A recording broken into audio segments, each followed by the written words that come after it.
আমরা সেদিন গেছিলাম বান্নারঘাটা জুতে।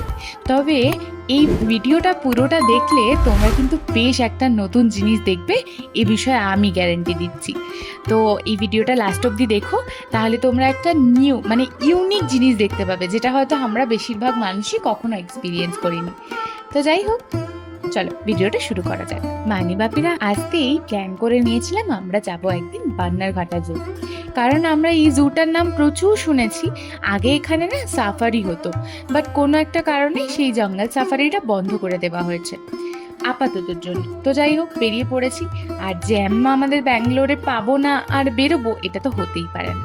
তো যাই হোক, ওই যে বললাম একটু বেরোলেই আমরা পাহাড় দেখতে পাই। ওই যে দূরে একটা ছোট্ট পাহাড় দেখা যাচ্ছে। এই গেটটা এত সুন্দর দেখতে লাগছিল। এই করতে করতে আমরা পৌঁছে গেছি বান্নারঘাটা বায়োলজিক্যাল পার্ক। এবার প্রথমে ঢুকেই আমরা বুঝতে পারছিলাম টিকিট কাউন্টারটা কোথায়, কারণ কি একদম সামনেই তো বেসিক্যালি টিকিট কাউন্টার থাকে, বাট এখানে জানো তো ছিল না, একটু ভেতরে ছিল।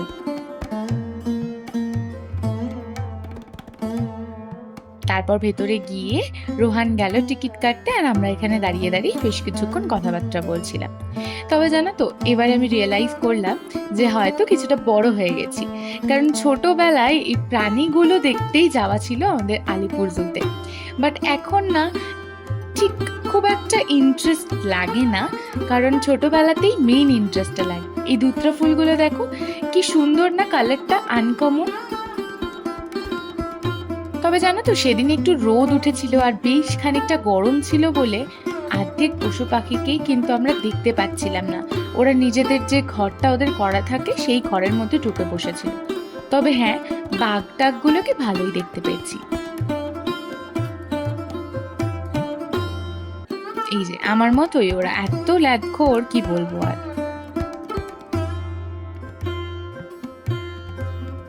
আমরা একটা সাইড কমপ্লিট করে অন্যদিকে যাচ্ছিলাম।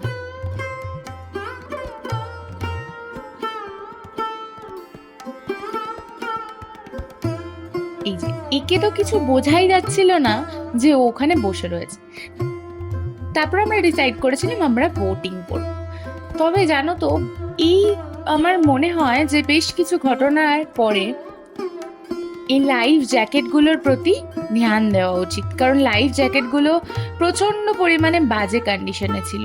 লাইফ জ্যাকেটগুলো এরকম থাকলে আমার মনে হয় এর ভেতর মানে আমরা যদি কেউ কখনো জলে পড়েও যাই, এর ভেতরে জল ঢুকে এটা ভারী হয়ে যাওয়াটা কোনো ব্যাপারই না।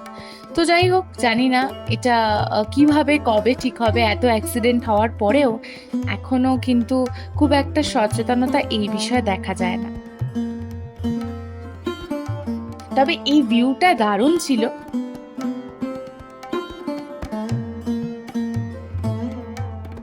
এই যে এরা হচ্ছে আমার ফেভারিট অ্যানিমাল, এত ভালো লাগে আর ওদেরকে এত কিউট লাগে আমার, কি আর বলবো।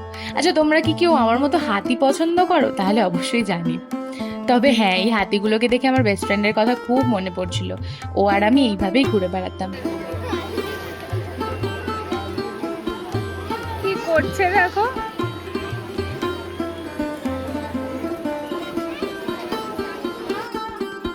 আর এখানে এই চিতাটা ওখানেই শুয়েছিল, আর একটা চিতা তার যে শেল্টারটা রয়েছে ওখান থেকে বেরিয়ে আসছিল, বাট তারপরে আর এলো না, ওখানেই শুয়ে পড়লো।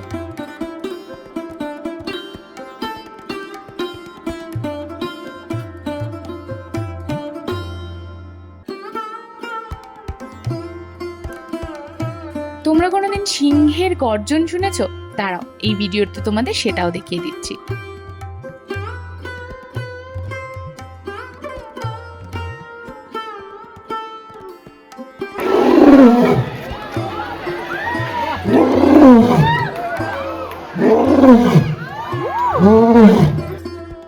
জীবনে কিন্তু আমি অনেকবার অনেক কিছু দেখলে এই সিংহের গর্জনটা দেখিনি, আমার কিন্তু দারুণ লেগেছে।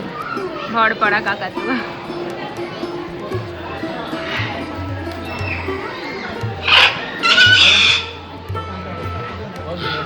এবারেই ছিল পাখি, প্রচুর পাখি ছিল ওখানে। দেখো জিপটা কেমন করছে, দেখো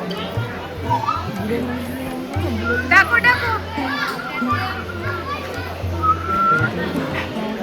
আরে বাবা রে, মাথা ঘুরে পড়ে যাচ্ছে। আর এই দেখো সাদা ময়ূরটা কি দারুণ দেখতে না? তবে জানো তো এই যে নেটগুলো দেওয়া রয়েছে এটার জন্য না ভালোভাবে ছবি নিতে পারছিলাম না।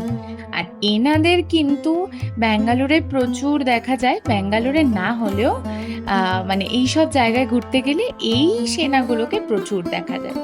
সে তার বাচ্চা নিয়ে ওখানে বসেছিল।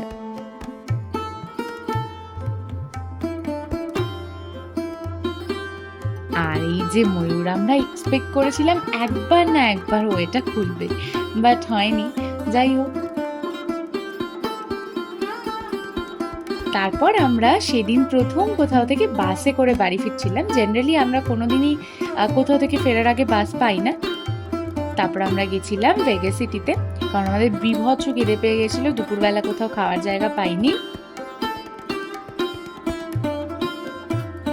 তারপর আমরা এখানে এসে বেশ কিছুটা গল্প টল্প করে মোমো অর্ডার দিয়েছিলাম।